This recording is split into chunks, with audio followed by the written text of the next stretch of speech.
अस्सलाम वालेकुम। Editorials explanation series की एक वीडियो आपके सामने जो है प्रेजेंट की जा रही है। इसमें बेटा जो पहला एडिटोरियल है उसका टाइटल है a new law for Pakistan cricket. और ये नाम से बता रहा है कि पाकिस्तान क्रिकेट टीम की जो है वो करंटली जो बैड परफॉर्मेंस या बैड पैच चल रहा है उससे रिलेटेड जो है वो ये बात करेगा। बेसिकली आपको पता ही है कि बांग्लादेश ने अभी रावलपिंडी के अंदर पाकिस्तान को 2-0 से जो है वो टेस्ट सीरीज हराई है। और ये काफ़ी ज़्यादा डिसअपॉइंटिंग है और ये शो करता है कि पाकिस्तान क्रिकेट के अंदर बहुत सारे मसाइल जो है वो चल रहे हैं।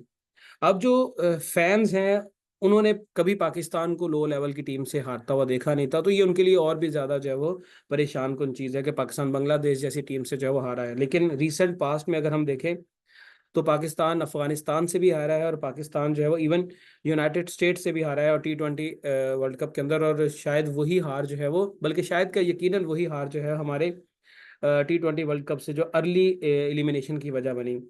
अब ये जो इश्यूज हैं या ये जो हमारी डिफीट्स हैं, ये तो टीम के अंदर के इश्यूज को तो हाईलाइट करती हैं, लेकिन इससे ये भी पता चलता है कि प्रॉब्लम्स डीप रूटेड हैं और प्रॉब्लम्स कहीं और हैं। और जिससे हमारी क्रिकेट की जो रेपुटेशन है ग्लोबली वो खराब हो रही है। मतलब अब आप अपने अपनी टीम को top rank team like India, Australia, England, New Zealand के साथ कंपेयर नहीं करते, इवन साउथ अफ्रीका के साथ कंपेयर नहीं करते। अब आप लो रैंक रैंक पे जो है वो जा रहे हैं। अब तो इस हार को आप किसी एक दो प्लेयर्स की परफॉर्मेंस के साथ भी अटैच नहीं कर सकते कि अगर बाबर आजम जो है वो ठीक तरह से नहीं खेला तो आप कह देंगे जी पाकिस्तान जो है वो इस वजह से हारा। अ, अब इसमें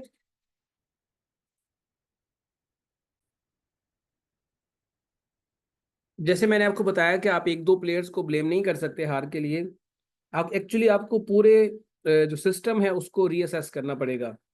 और शायद पूरे सिस्टम को फिक्स करने की ज़रूरत है ताकि जो है वो इन फेलियर से जो है वो हम बाहर निकल सकें। अब सबसे बड़ी जो प्रॉब्लम है जो नज़र आती है वो है हमारी टीम सिलेक्शन की। हमारी जो नेशनल टीम सिलेक्ट होती है उसका क्या क्राइटेरिया है। दुनिया में ऐसा होता है कि जहां पर प्लेयर्स अच्छा परफॉर्म कर रहे होते हैं डोमेस्टिक सर्किट में या उन्होंने रिसेंटली परफॉर्म किया होता है डिफरेंट टूर्नामेंट्स में, इंटरनेशनल टूर्नामेंट्स में, उनको जो है वो चांस दिया जाता है। हमारे वो प्लेयर जिनकी परफॉर्मेंस कोई एक साल से नहीं, एक महीने से नहीं, दो दो साल, तीन तीन साल से जो है वो जीरो चल रही है, उनको भी टीम में दोबारा सेलेक्ट कर दिया जाता है। और जो प्लेयर्स परफॉर्म करते हैं उनको जो है वो आप ओवरलुक कर देते हैं। हम इसकी एग्जांपल शादाब खान की आप देख लें कि शादाब खान का जो एक होता है कि एक इंसान का बैड पैच हफ्ता, 2 हफ्ते, महीना, 2 महीने, 6 महीने चलता है, उसका चली जा रहा है, लेकिन वो टीम का हिस्सा भी है। तो इस तरह से जो सिलेक्शन होगी फिर वो गलत सिलेक्शन होगी, तो फिर प्लेयर परफॉर्म कैसे करेंगे, टीम कैसे जो है वो जीतेगी। और प्लेयर्स, सिर्फ उन प्लेयर्स को जो है वो सिलेक्ट किया जाना चाहिए टीम में जो कि इंटरनेशनल फॉरम पे, इंटरनेशनल टूर्नामेंट्स में परफॉर्म करें, साथ ही साथ वो डोमेस्टिक जो कंपटीशन है उसमें भी जो है वो अपनी बेहतर परफॉर्मेंस दिखाएं। उसके अलावा पाकिस्तान को अपने डोमेस्टिक क्रिकेट को जो है वो इम्प्रूव करने की ज़रूरत है। हमें हमारी पिचेस का स्टैंडर्ड जो है वो बेहतर करने की ज़रूरत है। और जो मैचेस हैं जो हमारे डोमेस्टिक सर्किट के अंदर, उनको ज़्यादा से ज़्यादा competitive बनाने की ज़रूरत है। पीसीबी को जो है वो जो टैलेंटेड इंडिविजुअल्स हैं, टैलेंटेड प्लेयर्स हैं, उनको जो है वो पहले ही स्क्रीन आउट करके उनके ऊपर जो है वो काम करना चाहिए। उनको जो है वो नेसेसरी जो इक्विपमेंट्स हैं या नेसेसरी रिसोर्सेज हैं वो प्रोवाइड करने चाहिए ताकि उनकी जो है वो ग्रोथ हो सके। उसके अलावा क्रिकेट में सिर्फ और सिर्फ आपकी फिजिकल एबिलिटीज जो है ना, उन्हीं का जो है वो सारा काम नहीं होता। आपकी मेंटल स्ट्रेंथ भी मैटर करती है। अब आप देख लेंगे पाकिस्तान की टीम T20 वर्ल्ड कप में, ये इस पैराग्राफ में बात नहीं की गई, इस एडिटोरियल में बात नहीं की गई, ये मैं अपनी बात ओपिनियन बता रहा हूँ कि पाकिस्तान की जो टीम T20 वर्ल्ड कप खेलने गई थी वहां पर पाकिस्तान इंडिया वाला मैच भी जीत सकता था और अमेरिका वाला मैच भी जीत सकता था। लेकिन पाकिस्तान हारा कहाँ पर? गेम अवेयरनेस नहीं थी, इन्हें इन्हें पता ही नहीं था कि हमने मैच जीतना कैसे। 72 पे आपके 2 आउट हैं और आप जो है वो मैच हार गए हैं। बॉल रना बॉल जो है वो आपको चाहिए मैच जीतने के लिए, और फखर जमान जिस तरह से बेतुकी शॉट मार के आउट हुआ, आई थिंक फखर जमान का जो आउट होना वही टर्निंग पॉइंट था कि जरूरत नहीं थी उस तरह की किसी शॉट को खेलने की, और उसने वो शॉट खेली। और फिर पीछे जो है वो सारे ही वो रिजवान साहब जो हैं वो बुमराह, जिस जो wicket main wicket taking player था उनका, उन्होंने उसको लगाया। तो वो भाईजान आप उसके ऊपर सबर करके एक ओवर निकाल लें, फिर आप जाकर जो है वो हिटिंग करें, उसने उसी को हिट करना शुरू कर दिया। तो ये गेम अवेयरनेस होती है कि गेम को किस तरीके से जो है वो आपने लेके चलना है। तो ये हमारे प्लेयर्स को नहीं समझ आती, फिर प्रेशर हैंडल नहीं करना आता, स्मार्ट डिसीजन मेकिंग नहीं आती, विनिंग माइंडसेट नहीं इनका। तो इसके लिए प्रॉपर इनके साइकोलॉजिकल काउंसलिंग की जरूरत है। इसका कंक्लूजन अगर हम एडिटोरियल का करें तो वो यही कहता है कि पाकिस्तान टीम को अगर अपने इस बैड पैच से निकलना है, इस न्यू लो से बाहर आना है, तो इन्हें जो है वो अपना सिलेक्शन क्राइटेरिया बेहतर करना पड़ेगा, जिसके बारे में जो पीसीबी चेयरमैन है वो कहते हैं कि जी अब आर्टिफिशियल इंटेलिजेंस के थ्रू जो है वो हम लोग सिलेक्शन करेंगे। और उसके अलावा जो है आपको अपने प्लेयर्स की साइकोलॉजिकल डेवलपमेंट कराने की ज़रूरत है, जो टीम के अंदर ग्रुपिंग है उसको ख़त्म करने की ज़रूरत है। तो ये बेटा इस एडिटोरियल के अंदर बात की गई। अब थोड़ी सी मैं जो है इसके ऊपर अपनी ओपिनियन जो है वो आपके साथ शेयर करूं। तो देखिए, पाकिस्तान टीम के अंदर बेटा कोई टेस्ट आपको अच्छा जो है स्पिनर नज़र नहीं आता। और आपको सब लोगों को पता होगा कि पूरे पाकिस्तान का जो फेमस स्पोर्ट है वो जो है वो क्या कहते हैं, क्रिकेट है। आजकल वैसे कुछ लोगों का जेवलिन भी बन गया है, जब से वो क्या कहते हैं जेवलिन थ्रो में जो है वो अरशद नदीम ने गोल्ड मेडल जीता है। तो बहुत सारी पाकिस्तानी अवाम को लगता है कि हमारे मुआशी मसाइल का हल जो है वो जेवलिन थ्रो है। बहरहाल जेवलिन थ्रो भी काफी लोगों को पसंद है, बट क्रिकेट इज एक्चुअली जो है वो हमारा फेवरेट गेम है। और ये भी आप लोगों को पता है कि हमारे मुल्क में शादाब खान से ज्यादा बेहतर स्पिनर्स बहुत ज्यादा आपको मिल जाएंगे। लेकिन वो क्यों सामने नहीं आ रहे, क्यों हमें बार बार शादाब खान के ऊपर रिलाई करना पड़ता है? उसकी वजह यह है कि हम लोगों ने अपने टैलेंट को जो है वो ढूंढने की कोशिश नहीं की।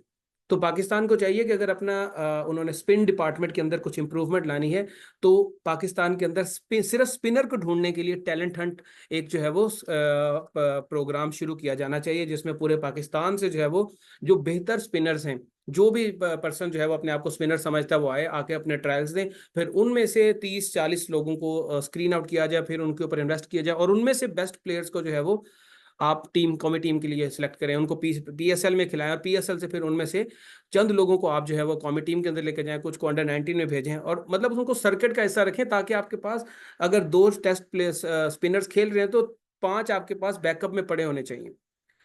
ये चीज आपको करने की जरूरत है। उसके अलावा आप बार बार रिटायर्ड प्लेयर्स की तरफ जाते हैं कि जी वो रिटायर्ड प्लेयर्स पता नहीं हमें वर्ल्ड कप जितवा देंगे। अब आप देख लें, पाकिस्तान की दूसरी बड़ी गलती सिलेक्शन में ये थी कि पाकिस्तान ने जो उन्हीं रिटायर्ड प्लेयर्स को जो है वो वापस बुला लिया, और हम जो इंडिया वाला मैच है उन्हीं में से एक रिटायर्ड प्लेयर की वजह से हार गए। ना वो इतनी स्लो इनिंग्स खेलता, ना हम वो मैच हारते। तो आपको जो गुजरी हुई चीजें हैं उनके ऊपर दोबारा से वापस जाने की जरूरत नहीं, आपको आगे का सोचना है। आपको नए टैलेंट को जो है वो नरिश करना है, और उसके लिए जो है वो आपको प्रॉपर जो है वो प्लानिंग की ज़रूरत है, और आपको प्रॉपर जो है वो टैलेंट मैनेजमेंट की ज़रूरत है। तो ये बच्चे कुछ सजेशन है। इसके अलावा आप भी कोई अगर क्रिकेट के ऊपर सजेशन समझते हैं कि ये होनी चाहिए, तो उसको जो है आप कमेंट सेक्शन में बता सकते हैं। बेटा हमारा दूसरा जो एडिटोरियल है उसका टाइटल है फ्रेजाइल इकोनॉमी, और ये जो है डॉन न्यूज़ के अंदर पब्लिश हुआ है। बेसिकली इस एडिटोरियल के अंदर बात ये की गई है कि जो पाकिस्तान के फाइनेंस मिनिस्टर हैं मोहम्मद औरंगजेब, उन्होंने कहा है कि जी पाकिस्तान की जो इकोनॉमी है वो प्रोग्रेस कर रही है और सही डायरेक्शन में जा रही है। जैसे अभी आपको पता ही है कि रिसेंटली पाकिस्तान का इन्फ्लेशन जो है वो 3 साल में पहली दफ़ा 9.6% पे आया, और उस पर हमारे जो वज़ीर आज़म बहुत ज़्यादा खुश हैं और कहते हैं कि जी ये उनकी जो है वो दिन रात की मेहनत का नतीजा है। बहरहाल जो फाइनेंस मिनिस्टर है मोहम्मद औरंगजेब ही एक्सेप्ट के हमारे जो है वो डिस्पाइट इकॉनमी बेहतर हो रही है, बट स्टिल हमारे चैलेंजेस जो है वो अभी हैं इस रास्ते में। उनमें से जो पहला चैलेंज है जिसकी वो बात करते हैं वो ये है कि जो 7 अरब डॉलर की जो बेल आउट पैकेज आईएमएफ की तरफ से मिलना था, इंटरनेशनल मॉनेटरी फंड की तरफ से, वो थोड़ा सा डिले हो गया। और उसकी वजह ये है कि पाकिस्तान ने अभी जो है वो 12 अरब डॉलर के जो लोन वापस करने हैं चाइना को, सऊदी अरब को और यूएई को, उसमें अभी एक्सटेंशन पाकिस्तान को नहीं मिली, क्योंकि आईएमएफ के मुताबिक जो है पाकिस्तान एक्सटेंशन लेगा उन लोन्स को पे करने में, या उन लोन का जो रीपे टाइम है उसको उसको थोड़ा सा एक्सटेंड करवाएगा उनसे, कि अगर वो पाकिस्तान इस साल पे करने थे तो पाकिस्तान 1 साल बाद या 2 साल बाद उनको पे करे। तो ये $7 बिलियन की जो है वो का जो बेल आउट पैकेज है ये पाकिस्तान को जो है वो दिया जाएगा। और इसके अलावा पाकिस्तान ने $2 बिलियन के जो है वो कमर्शियल लोन्स भी अपने माली साल के लिए हासिल करने थे, तो अभी तक वो नहीं हासिल कर सका पाकिस्तान। इस वजह से जो है वो पाकिस्तान के जो आईएमएफ के साथ बेल आउट पैकेज है $7 बिलियन का, वो डिलेट का शिकार है। अब इकोनॉमिक अचीवमेंट्स की बात करें तो गवर्नमेंट बहुत सारे जो है वो इकोनॉमिक अचीवमेंट्स को हाईलाइट करती है कि जी हमने अपने दौर में इन्फ्लेशन को जो है वो स्लो कर दिया। तो इसका मतलब ये है, जैसे मैंने अभी आपको बताया कि 9.6% पे जो है वो इन्फ्लेशन आ रही है, और ये तो 3 साल में पहली दफ़ा जब इतने लो पे आई है, सिंगल डिजिट पे आई है। तो ये शो करता है कि आपकी जो प्राइसेस हैं अब कंपैरेटिवली आहिस्ता आहिस्ता उनकी प्राइसेस जो है वो, या जो प्रोडक्ट्स हैं उनकी प्राइसेस आहिस्ता आहिस्ता बढ़ेंगी। इसी तरह करंट अकाउंट डेफिसिट का गैप भी आपका जो है वो कम हो रहा है, विच शोज के पाकिस्तान जो है वो अपनी इंपोर्ट एक्सपोर्ट के अंदर बैलेंस जो है वो मेंटेन करने की कोशिश कर रहा है। इसके अलावा हमारी जो करेंसी की वैल्यू है वो भी कंपैरेटिवली स्टेबल हो रही है। इंटरेस्ट रेट जो है वो आपका कम हो रहा है, जिसकी वजह से लोन लेना जो है वो थोड़ा सा आसान हो गया है। Boring money is easier. और उसके अलावा जो पाकिस्तान के फॉरेन एक्सचेंज रिजर्व्स हैं वो भी ग्रेजुअली जो है इंक्रीज हो रहे हैं। अब इश्यूज जो है जो इस एडिटोरियल के अंदर डिस्कस किए गए बेटा वो ये हैं कि अल्दो पाकिस्तान की इकॉनमी बेहतरी की तरफ जा रही है, लेकिन पाकिस्तान स्टिल फॉरेन लोन्स पर जो है वो इन्हसार करता है अपनी ज़रूरियात को पूरा करने के लिए। और ये डिपेंडेंस कोई नई नहीं है, ये शुरू से ही डिपेंडेंस है, जो कि एक सवाल या निशान खड़ा करती है कि क्या हमारी इकॉनमी कभी स्टेबल भी होगी, और अगर लोन्स पे चलेगी तो फिर हमारा जो है वो फ्यूचर क्या है। और शॉर्ट टर्म सॉल्यूशंस वो भी कोई ज़्यादा कारआमद नहीं है, जो हमारी हुकूमतें देख रही हैं कि रोल ओवर ले रहे हैं यूके यूएई से, सऊदी अरब से, चाइना से। ये भी कोई सोल्यूशन नहीं। आईएमएफ से आप वो बेल आउट पैकेज ले लें, ये भी टेम्पररी सोल्यूशन है। तो आपको करने की क्या ज़रूरत है, आप किस तरीके से अपनी इकोनॉमी को लॉन्ग टर्म जो है वो ट्रैक पे ला सकते हैं। एक तो आपको अपना टैक्स रेवेन्यू ब्रॉड करना पड़ेगा, बढ़ाना पड़ेगा। आपको ज़्यादा से ज़्यादा जो है वो टैक्स जो है वो उसको कलेक्ट करना पड़ेगा। उसके अलावा आपको अपनी जो एक्सपोर्ट्स हैं इनको डाइवर्सिफाई करना पड़ेगा। एक तो इंक्रीज भी करना पड़ेगा, और दूसरा उसको डाइवर्सिफाई करना पड़ेगा। आप सिर्फ एक दो एरियाज में एक्सपोर्ट नहीं करेंगे, बल्कि आप फिर मल्टीपल एरियाज में एक्सपोर्ट करें। तीसरी चीज, आपको अपने मुल्क के अंदर फॉरेन इन्वेस्टमेंट लेके आनी पड़ेगी। फॉरेन इन्वेस्टमेंट जब आपके मुल्क में आएगी तो उससे ऑटोमेटिकली आपकी इकोनॉमिक ग्रोथ होगी, और आपका जो है वो बैरूनी कर्जों पे जो इन्हिसार है वो कम होगा। तो यही तरीका कार है जिससे जो है पाकिस्तान की इकोनॉमी ट्रैक पे वापस आ सकती है। तो ये इस एडिटोरियल के अंदर जो है वो डिस्कस किया गया था। उसके बाद बेटा हमारा जो नेक्स्ट एडिटोरियल है वो भी डॉन न्यूज़ के अंदर पब्लिश हुआ है, और उसका टाइटल है अ ग्रोटेस्क कैमेरा। ग्रोटेस्क का मतलब होता है भयानक, कैमरा का मतलब होता है ख्याल। तो खौफनाक ख्याल, भयानक ख्याल, इस टाइटल से जो है वो ये आपका जो है वो एडिटोरियल पब्लिश हुआ है। और बेसिकली ये बात करता है सोशल मीडिया के ऊपर, और सोशल मीडिया में भी एक बड़ा फेमस प्लेटफॉर्म यूट्यूब, उसके ऊपर बात करता है कि यूट्यूब के आने के बाद न्यूज़ किस तरीके से प्रेजेंट की जाती है सोशल मीडिया के ऊपर या लोगों को, और उसको उसको लोग किस तरीके से ऑब्जॉर्व करते हैं, उसको कंज्यूम करते हैं। ये टोटली चीज़ चेंज हो चुकी है। यूट्यूब के आने के बाद जर्नलिज्म की एक नई जो है वो फॉर्म हमें सामने नजर आती है, जो कि इंटरटेनमेंट के साथ मिक्स कर दी गई है। अब आपको जर्नलिस्ट बनने के लिए प्रॉपर डिग्री की ज़रूरत नहीं है, ना ही आपको किसी किस्म का कोई एक्सपीरियंस चाहिए। सिर्फ आपको करना क्या है कि आपको जो है वो कैची सा इंट्रोडक्शन पकड़ना है, कोई कंट्रोवर्शियल टॉपिक लेना है, और साथ में जो है वो, ये मैं अपनी तरफ से बात बता रहा हूँ, 10,000 1500 का जो है वो एक माइक पकड़ना है। साथ में जो है वो कैमरा लेना है अच्छे, जिसके जो है वो जिसके रिजल्ट्स अच्छे हों, बन गए आप जर्नलिस्ट। तो जर्नलिस्ट बनना जो है वो अब मसला ही कोई नहीं रह गया। सिर्फ आपको जो है वो यही काम करने हैं कि जो है वो कंट्रोवर्शियल टॉपिक्स और कैची फ्रेजेस, और जो है वो एक माइक चाहिए आपको। अब यूट्यूब के ऊपर आपको पता ही है कि व्यूज़ और एड रेवेन्यू का चक्कर है। और इसको हासिल करने के लिए, एड रेवेन्यू ज़्यादा से ज़्यादा करने के लिए, व्यूज़ अपने ज़्यादा से ज़्यादा करने के लिए, जो यूट्यूबर्स हैं, जो कंटेंट क्रिएटर्स हैं, उनके लिए क्रेडिबिलिटी से ज़्यादा इम्पोर्टेंस है इन व्यूज़ को लेने के लिए। और इन व्यूज़ को लेने के लिए चाहे उन्हें सेंसेशनल स्टोरीज बना के प्रेजेंट करनी पड़े, झूठ बोलना पड़े, चीज़ों की ड्रामेटिक प्रेजेंटेशन करनी पड़े, ताकि ज़्यादा से ज़्यादा व्यूज़ आए, ज़्यादा से ज़्यादा रेवेन्यू जनरेट हो, वो उसके लिए करते हैं। उनके लिए जो जर्नलिस्टिक एथिक्स हैं वो मैटर नहीं करती। डाउन साइड सोशल मीडिया पे जो यूट्यूब पे है वो ये है कि क्रेडिबिलिटी इसकी बड़ी कम हो गई है। मतलब जो यूट्यूब के ऊपर ज़्यादातर जर्नलिस्ट सुनी सुनाई बात को जो है वो आगे फैला देते हैं, विदाउट नोइंग द फैक्ट कि हमें जो इन्फॉर्मेशन दी जा रही है उसको हम क्रॉस चेक कर लें, हम उसका सोर्स वेरीफाई कर लें, जो कि ये लोग नॉर्मली इग्नोर कर देते हैं। एक ने बात कही, दूसरे ने भी वही टॉपिक पकड़ा और उसके अल्फाज को दोहरा के आगे बात कर दी, तीसरे ने भी वही बात कर दी, और चेक किसी ने नहीं किया कि जो बात हम कर रहे हैं उसमें कितनी सदाकत है। अब ये तो हो गया उन लोगों की कि जो कि अनप्रोफेशनल, नॉन प्रोफेशनल एटीट्यूड के साथ जो है वो जर्नलिज्म करते हैं, जिन्होंने सिर्फ जर्नलिस्टिक एक्टिविटीज का मजाक बनाया हुआ है। लेकिन कुछ जर्नलिस्ट, उन्होंने जो है वो सोशल मीडिया को इन डेप्थ एनालिसिस और इंटरव्यूज के बारे में, जो कि इंटरव्यूज का इन डेप्थ एनालिसिस जो है वो प्रोवाइड करते हैं, जो कि आपके मेन स्ट्रीम मीडिया जो है वो या ट्रेडिशनल मीडिया नहीं करता, जिसमें आपके कोई प्रोफेशनल जर्नलिस्ट हो गए, जैसे कि ये आपके जो न्यूज़ एंकर्स हैं, इन्होंने अपने अपने यूट्यूब चैनल बनाए और वहाँ पर जो मुख्तलिफ चीज़ों के ऊपर जो है वो तबसरा करते हैं।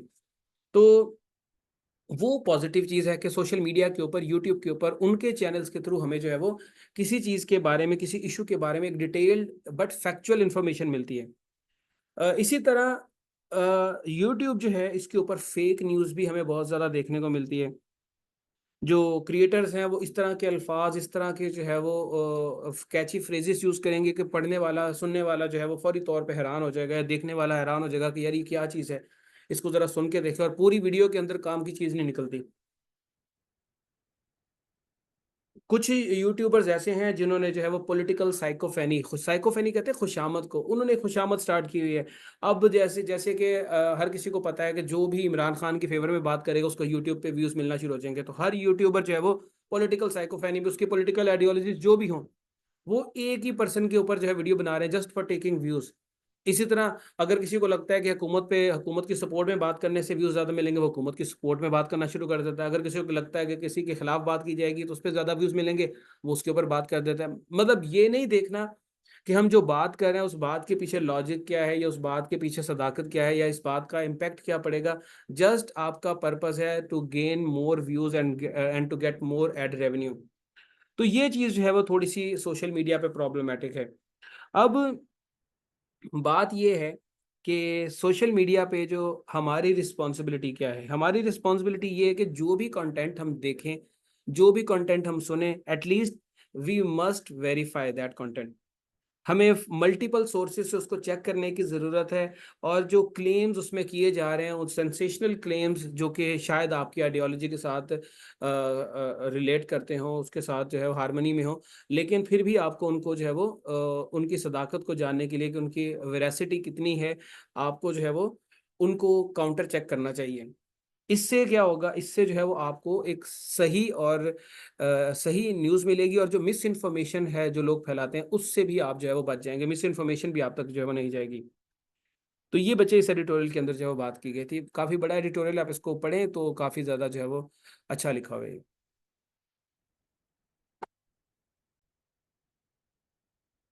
बेटा जो हमारा नेक्स्ट एडिटोरियल है, इसका टाइटल है द प्रिकेरियस बैलेंस, और ये डॉन न्यूज़ के अंदर ही पब्लिश हुआ है। बेसिकली ये भी जो हमने एक थोड़ी देर पहले इकोनॉमी से रिलेटेड जिस एडिटोरियल की बात की थी, ये उसी को ही जो है वो आगे लेके चलता है। ऑलमोस्ट वही वाली बात करता है कि पाकिस्तान के अंदर जो है वो रीसेंट इकोनॉमिक इंप्रूवमेंट्स आई हैं, मतलब इन्फ्लेशन हमारा जो है वो डाउन आ गया है, ट्रेड डेफिसिट हमारा कम हो गया है। इस ट्रेड डेफिसिट के कम होने से जो है वो हमारे जो फॉरेन एक्सचेंज रिजर्व्स हैं वो 8.1 बिलियन डॉलर से बढ़ के 9.4 बिलियन डॉलर तक जो है वो 8.1 से बढ़ के 9.4 बिलियन डॉलर्स तक जो है वो जा चुके हैं। तो ये तो एक पॉजिटिव चीज़ हो गई है, इस वजह से भी हमारी इकोनॉमी जो है वो इम्प्रूव हो रही है। तीसरी चीज़ जो हमारी इकोनॉमी में इम्प्रूवमेंट की है, वो आपको पता ही है कि जो हमें क्रेडिट रेटिंग जो कि मोडिस की तरफ से दी जाती है, उसमें जो है वो हमें एक दर्जे बेहतरी की तरफ जो है वो आना पड़ गया है, या हमें शिफ्ट कर दिया गया, जिसमें CAA3 से हमें CAA2 में जो है वो शू कर दिया है, शिफ्ट कर दिया गया है। ऑल दो ये इम्प्रूवमेंट स्मॉल है, लेकिन पाकिस्तान के लिए जो है वो का एक इनकरेजिंग चीज़ है, और दुनिया के सामने हमारा जो फाइनेंशियल स्टेटस है वो अभी भी रिस्की है। अब पाकिस्तान के लिए प्रॉब्लम्स क्या है, प्रॉब्लम्स जो पाकिस्तान के सामने है, जो माशी प्रॉब्लम्स हैं, वो ये है कि एक तो आपका जो टैक्स रेवेन्यू है, टैक्स कलेक्शन है, वो प्रॉपर नहीं हो रही। पाकिस्तान जो है वो टैक्स कलेक्शन में तकरीबन 98 अरब रुपए जो है वो पीछे जा रहा है। हम अभी 98 अरब रुपए जो है वो पीछे जा रहे हैं, इसका मतलब ये है कि आपको इस 98 अरब रुपए का खसारा पूरा करने के लिए, मतलब जितना आपने टारगेट फिट किया था, सर सोचा था कि हम जो है वो इतना टैक्स कलेक्ट करेंगे, उससे आप 98 अरब रुपए पीछे जा रहे हैं। तो इस खसारे को पूरा करने के लिए एक्स्ट्रा टैक्सेस लगाने पड़ेंगे, और वो एक्स्ट्रा टैक्सेस आप जो है वो कॉमन पीपल के ऊपर लगाएंगे, और वो बिजली की मद में लगाएंगे, गैस की मद में लगाएंगे, और तेल की मद में लगा के जो है वो आप उनसे इस टैक्स का जो है वो खसारा पूरा कर देंगे। इसके अलावा एक गवर्नमेंट को चैलेंज ये भी आ रहा है कि वो इनफॉर्मल बिजनेसेस जिनको गवर्नमेंट डायरेक्टली रेगुलेट नहीं करती, उनसे कैसे टैक्स निकलवाया जाए। वो भी एक मसला है। अभी रिसेंटली आपने देखा कि ताजिरों ने जो हड़ताल की हुई थी कि जी हम टैक्स पे नहीं करेंगे, ऑल्दो वो बहुत अच्छा कमाते हैं, बट वो मुल्क को टैक्स पे करने पर राजी नहीं है। तो उन लोगों से कैसा टैक्स निकाला जाए, ये एक गवर्नमेंट के लिए बड़ा चैलेंज है। फिर इसी तरह पंजाब गवर्नमेंट ने जो है वो रिसेंटली सब्सिडी दी थी उसके ऊपर, गैस इलेक्ट्रिसिटी के प्राइसेस पे।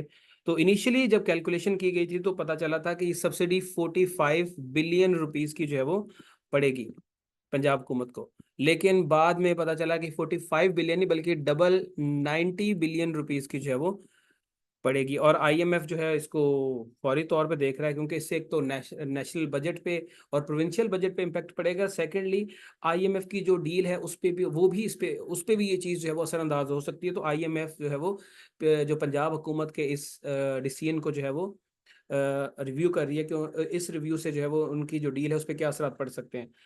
इसके अलावा जो गवर्नमेंट है, गवर्नमेंट के अंदर से भी बहुत सारे लोग जो है वो हैप्पी नहीं है। जो गवर्नमेंट के अभी मौजूदा फाइनेंशियल प्लान चल रहे हैं, जिसमें से आपका ये एक पंजाब हुकूमत का सब्सिडी देने का प्लान था, ये भी जो है वो उस पर भी काफ़ी लोग खुश नहीं हैं।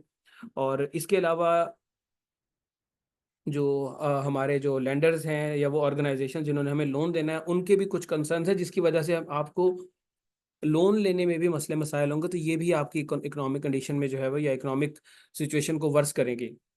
तो इस एडिटोरियल को अगर हम समराइज करें तो बात यही है कि जो आपकी इकोनॉमी आल दो पॉजिटिव साइड पे जा रही है, लेकिन स्टिल इसको जो है वो चैलेंजेस का सामना है, और उन चैलेंजेस को एज अर्ली एज पॉसिबल जो है एड्रेस करने की ज़रूरत है। और सबसे ज़्यादा ज़रूरत ये है कि आप जो है वो टैक्स रेवेन्यू को जो है वो अपना इंक्रीज़ करें। इसके अलावा अगर एडिशनली मैं अपनी तरफ से बात करूँ तो आपको सिक्योरिटी पे भी काम करने की ज़रूरत है। सिक्योरिटी भी आपकी बेहतर होगी तो भी आपके जो है वो इकोनॉमी इंप्रूव होगी। अब बेटा ये जो हमारा नेक्स्ट एडिटोरियल है, ये पाइपलाइन एनिग्मा के टाइटल से एक्सप्रेस ट्रिब्यून में पब्लिश हुआ है। यहाँ पर आपको एक टर्म नज़र आ रही होगी, gun boat diplomacy. Gun boat diplomacy क्या होती है? गन बोट डिप्लोमेसी ये होती है जिसमें कोई कंट्री दूसरे कंट्री को थ्रू इंटिमिडेशन, थ्रू फोर्स मजबूर करे कि वो उनके हिसाब से काम करे या उनके हिसाब से जो है वो फैसले ले। तो इसको गन बोट डिप्लोमेसी कहते हैं। और ये गन बोट डिप्लोमेसी यहाँ पर पाकिस्तान के पर्सपेक्टिव में या इस एडिटोरियल के पर्सपेक्टिव में अमेरिका जो है वो पाकिस्तान के साथ कर रहा है। अमेरिका जो है वो कंटिन्यूसली पाकिस्तान को प्रेशराइज कर रहा है कि पाकिस्तान ईरान के साथ जो अपने एनर्जी प्रोजेक्ट्स हैं उसको जो है वो बंद करें। और उसके लिए वो पाकिस्तान को इंटिमिडेट भी कर रहा है कि पाकिस्तान को पॉलिटिकल और इकोनॉमिक थ्रेट्स दे रहा है, यानी कि मुआशी मुश्किलात पाकिस्तान की बढ़ जाएंगी, सैंक्शंस वगैरह कुछ लग जाएंगी। अब आपको पता ही है कि ईरान के ऊपर तो अमेरिका ने बहुत सारी सैंक्शंस लगाई हुई हैं। इसका मतलब ये है कि वो कंट्रीज जो हम ईरान के साथ काम करेंगे उनको भी इकोनॉमिक पेनल्टीज का सामना करना पड़ सकता है। अब ये जो सैंक्शंस हैं इन्होंने पाकिस्तान के एनर्जी प्लान्स उनको भी स्पॉइल करके रख दिए। ईरान पाकिस्तान गैस पाइपलाइन जो है वो उसमें एक मेजर प्रोजेक्ट है जो कि पाकिस्तान की एनर्जी की ज़रूरियात को पूरा करने के लिए बनाया गया था। ये इस प्लान में पहले इंडिया भी शामिल था, बाद में इंडिया इसमें से विड्रॉ हो गया, अब सिर्फ पाकिस्तान और ईरान ही इसमें मौजूद हैं। अब अमेरिका का जो ट्रीटमेंट है with Pakistan and other countries वो थोड़ा सा डिफरेंट है। इंडिया और रशिया के ऊपर वो सेम लेवल का प्रेशर नहीं लगा रहा जो कि पाकिस्तान के साथ लगा रहा है ईरान के साथ जो है वो डील करने में। तो ये समझ आता है कि ये सिलेक्टिव इन्फोर्समेंट ऑफ सैंक्शंस जो है ये थोड़ी सी अनफेयर है, पाकिस्तान के साथ थोड़ी सी ज्यादती हो रही है। यूएस के जो स्पोक्स पर्सन है स्टेट डिपार्टमेंट के मैथ्यू मिलर, उन्होंने पाकिस्तान को वार्न किया है कि पाकिस्तान जो है वो ईरान पाकिस्तान गैस पाइपलाइन के ऊपर काम जो है वो फौरी तौर पर रोके। और साथ ही उन्होंने पाकिस्तान के जो है एनर्जी मसाइल से निकलने के लिए पाकिस्तान को मदद की भी ऑफर की है, जो कि थोड़ा सा कॉन्ट्राडिक्टरी लग रहा है। एक तरफ पाकिस्तान के आप एनर्जी मसाइल को एग्रेवेट कर रहे हैं, दूसरी तरफ आप उसको बेहतर करने के लिए ऑफर भी कर रहे हैं। अब जो पाकिस्तान ईरान गैस पाइपलाइन है, ये बेसिकली $7.5 बिलियन का जो है गैस पाइपलाइन प्रोजेक्ट था, जिसमें ईरान, पाकिस्तान और इंडिया शामिल थे। बाद में इंडिया विड्रॉ हो गया, तो अब सिर्फ पाकिस्तान और ईरान जो है इसमें शामिल हैं। ईरान ने अपनी साइड का काम जो है वो कंप्लीट कर लिया, अब पाकिस्तानी साइड जो है वो उसका काम जो है पेंडिंग है। और जब तक पाकिस्तानी साइड पे काम पूरा नहीं होगा, तब तक जो है वो इस प्रोजेक्ट को सक्सेसफुल जो है वो नहीं किया जा सकता। और पाकिस्तानी साइड पे सक्सेसफुल ना होने की वजह अमेरिका है। ईरान ने इस प्रोजेक्ट के अंदर $2 अरब जो है वो इन्वेस्ट किए हैं। और लेकिन ये प्रोजेक्ट अभी डिले है, और वजह आपको ये पता है कि पाकिस्तान की वजह से जो है वो ये डिले का शिकार हो रहा है, और इसी डिले की वजह से दोनों ममालिक जो है वो उनको इकोनॉमिक प्रॉब्लम्स का सामना करना पड़ेगा। अभी रिसेंटली ईरान ने पाकिस्तान को एक फाइनल नोटिस दिया है regarding Iran Pakistan gas pipeline के, अगर आप इस काम को कंप्लीट नहीं करेंगे तो फिर आपको जो है वो $18 अरब से ज़्यादा का फाइन जो है वो पे करना पड़ेगा।